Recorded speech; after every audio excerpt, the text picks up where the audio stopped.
Hello everybody, and welcome back to The Legend of Zelda the Wind Waker. In this video we are going to start the Wind Temple.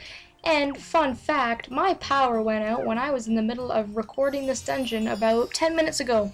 So I'm gonna have to go back through this stupid dungeon again. So excuse me if I'm cranky, because this is actually probably my least favorite dungeon.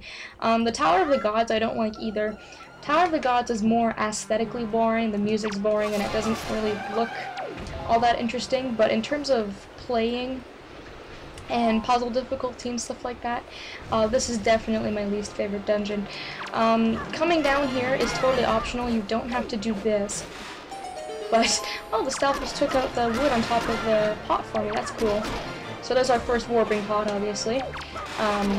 But I'm taking care of these enemies because I need to do something with Makar.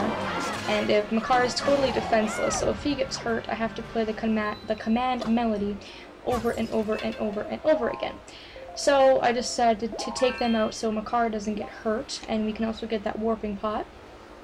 Makar is pretty much the same as Mendley. You can pick him up, you can throw him, he can fly, he can't carry you because you're too heavy, and you can also call him, as well as play the command melody. So we're going to play the command melody and control him. And Medley's power was to reflect light using her harp, and Makar's power is actually to grow trees. So he'll put a seed into these little soft patches of soil, and it will grow a tree. And this is, of course, going to be incredibly useful throughout this entire dungeon, and it's not always necessary. In this case, it's not. It's just necessary to get a chest. So I'm going to get that, and as Makar, I'm going to fly over to the other side. Woo! The only thing you actually have to do to get out of this room is you have to bring Makar over here and place him on this switch here. Of course, he's too short to like hop up on the switch, which is annoying. It's actually a lot harder to get him on switches than you think it would be, but if you get rid of that gust of wind, Link will be able to fly over there. So this is our first dungeon item. It is 100 rupees, which I suggest getting. It's a smart move on your part to get that. For this dungeon, you're going to be using a variety of items. It probably requires you to use the most items in this game so far. For these switches here, you use your iron boots, and it acts as a springboard. If you put your weight on it, you'll be able to fly forward. So that's what the iron boots are used for. And we also use the Duca Leaf a lot in this dungeon, so I would suggest having the long magic bar. I don't recall having it the last time I did this dungeon because I remember I was worried about not having it. But I actually managed to do this dungeon without it. However, it's not recommended. It can be really difficult in some spots, especially if you want to make this dungeon a little bit easier on yourself. It's just recommended to have more magic. It's always a good thing to have more magic. There's a lot of these enemies in this area, so you can use arrows if you'd like to get rid of them. And then of course you have to switch back to the Wind Waker and able to take control of Makar. This is probably, like I said, this dungeon is just tedious all around. In this room here, this switch here will only bring that area up. Has nothing to do with anything, so you can pretty much just skip that if you want to. And to get out of this room, we have to plant more trees. It's amazing how fast these things grow. That's just like in Ocarina of Time, where you have to wait 7 years for the plant to grow, but in Majora's Mask, when you don't have an adult form, they will grow as soon as you plant them, as long as you put water on them. Alright, so this room here, you're going to have to remember it, because you will be coming back to it later. To open up that door, though, we're going to have to go ahead and use Makar's mighty magic growing powers. And able to plant a bunch of these trees. There's not much to say about this, we're just planting trees. Like I said, I've already done this dungeon once. I was so mad too because I was almost at the boss. I was just before I got my boss key, and I was so incredibly peeved. I mean, it's like late June. There's no reason for the power to go out. I guess it's pretty hot outside, but it's not like we have all the electronics in the house running or anything, and our breaker blew. So that was pretty pissy. Alright, so up here, that will always happen. Makar will always get taken away by floor masters, which means that he's unavailable for the next little bit of the dungeon. And you might also notice that there's a door up there.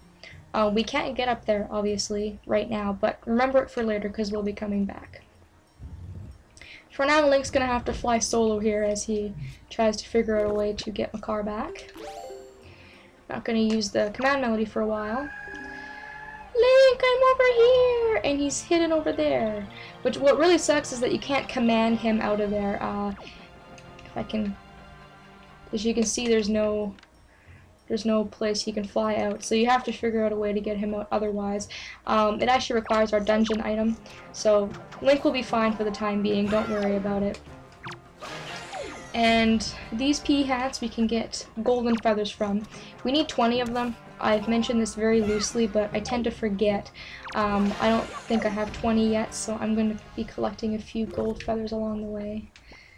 I have 13, so I need quite a few. Luckily, this dungeon is littered with pea hats, so that won't be too difficult for us. Those guys won't give you anything, so you can just ignore them. Again, steal this, and these guys can be taken out in one hit with an arrow. So if you want to get rid of them fast and easy without having to do 2 steps, just go ahead and hit them with an arrow. Just get rid of them instantly. With these here, you can use your iron boots. You don't have to use your bombs to get rid of that. Down here, another one's stupid floor masters. You took my friend, jerk. And they still take quite a few hits to get rid of, so that's annoying. We hit that, it'll bring the floor up. And we can use this one to get back up there. There we go. And right into the propeller, that is awesome. You'll probably see me die a lot, or not die, I'm not planning to die at all, but you'll see me lose a lot of health and stuff, and that's just to be expected in this dungeon. Like I said, it's probably my least favorite, and they give you some really, really mean enemy combinations. If you haven't already noticed, this dungeon is littered with a lot of enemies. Definitely more enemies than we've seen at one time in a lot of the other dungeons. They pretty much just did overkill, and they have so many different types of enemies as well. This room, again, is something we're going to have to come back to. As you can see, there's a door here, but we don't have Makar. So we're going to remember that one for later. And this room. Oh, yay, this room.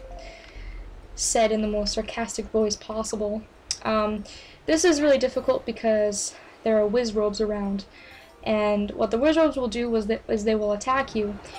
And the problem with their attacks is that it doesn't just hurt you, but it also knocks you out of the air.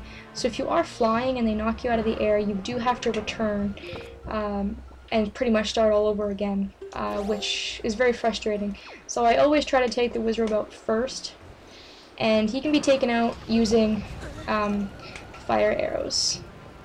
So if you want to use a fire arrow, you can take him out in one hit. Again, that's another reason why the magic is recommended. You can take out the Wizrobes with normal arrows, but taking them out with fire arrows is so much more efficient and just a lot easier. And you'll be using a lot of magic to fly across these big gaps, because this is the only way you're going to be able to get past here. So let's pick this up before leaving. I think this is our dungeon map, because we haven't yet picked that up. So is it? Yes, it is. It's our dungeon map. So if you want, you can grab that. You don't have to, but I recommend grabbing it, of course. It's a pretty far fly over to where we need to go next, so I recommend having full magic. There we go. And we need to be able to catch that wind current. Now, luckily, that one doesn't move around, so it's pretty easy to catch. You just gotta make sure you have enough magic power to do so. And, whoop.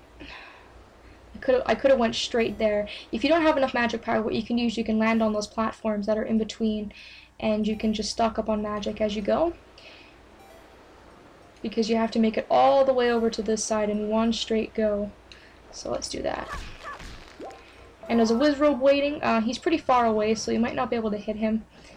So what you can do is you can just kind of chance it and just kind of go, like when he fires his fire at you, go, and then by the time he actually fires his next bit of fire, you should be able to make it to the other side, which is probably what I do. I want to get rid of these guys too, though. I'm just so paranoid because I just have the worst luck in this dungeon. The first time playing was awful for me. If you remembered my first LP, it sucked. And I'm trying to make it a bit better this time, but this dungeon is just out to get me. I've decided that this dungeon has a curse on it, and I'm forever cursed every single time I go through here. So let's get rid of him because he's annoying. I don't even need to take him out. He's just annoying me. Take you out.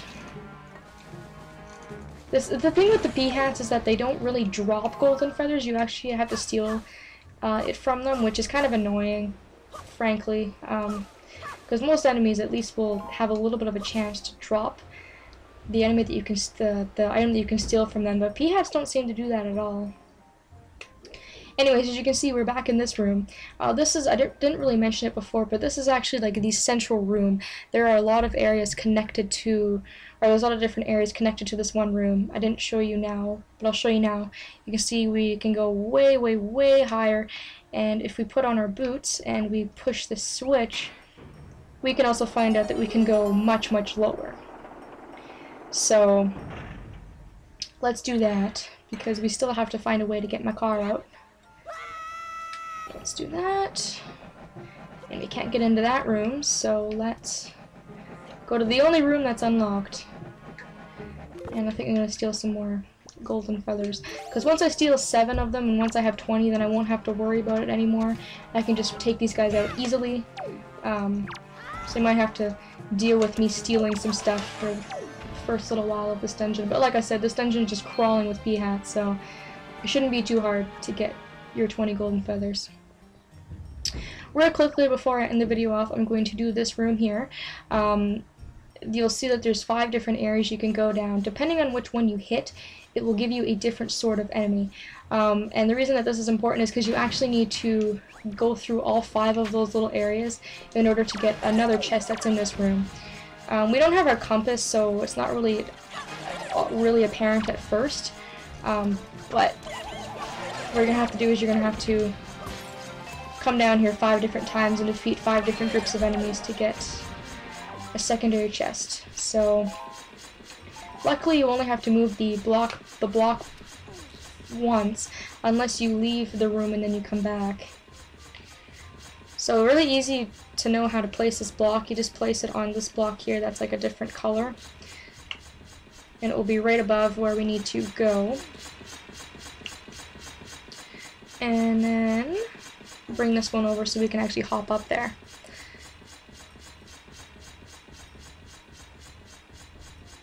Yay, block puzzles. There we go. Climb up there, and up. Okay, so there's no treasure there. That's what we're going to go and get. But we actually came for this one, which is actually our small key. As you saw, the other door that's on the bottom floor here is closed, so we'll be able to get into there momentarily. So before we do that, we're going to grab the other chest. These guys, I prefer to just hit them with arrows. I mean, there's a bunch of different ways to do it, but I just find the arrows method is really precise. I mean, it always really hits them fairly well. They stay where they are if you want to take care of them later for whatever reason. And really, 99 arrows is just overkill. I could probably use like 50 of them and I still wouldn't need that many arrows for the next little while, so I guess I can probably cut this out. You guys probably aren't too interested because it's not like there's any new enemies that we haven't seen before.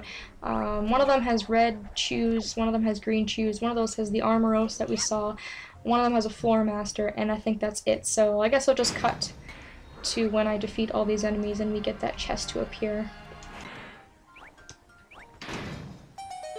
Okay, so there we go. As soon as you take out all 5 of those metal gratings, and you drop down here, you will be able to get that chest. So, quickly take out these red chews because I don't care about chews. And this is a good time to collect their jelly as well. If you're still up for collecting chew jelly, you can get some red and some green jelly as well, if you really, really want to. And we just gotta make one more trip up here to get the chest, and that's it. And then we're done with this room, and we're also done with this video. It's getting a little bit long, but hopefully this dungeon won't be any more than 5 parts. And this chest is a treasure chart, so if you want to collect those treasure charts, there's 2 of them in this dungeon. This is the first one. You basically just have to get rid of all 5 of those metal coverings, defeat the enemies, and that chest will appear. So that's about it for me, guys. I'm just going to meet you in the next video outside here, and we're just going to go across the way, go into that locked room, and we're going to see what else is in the Wind Temple. So thank you all so much for joining me, and I hope to see you all in the next video.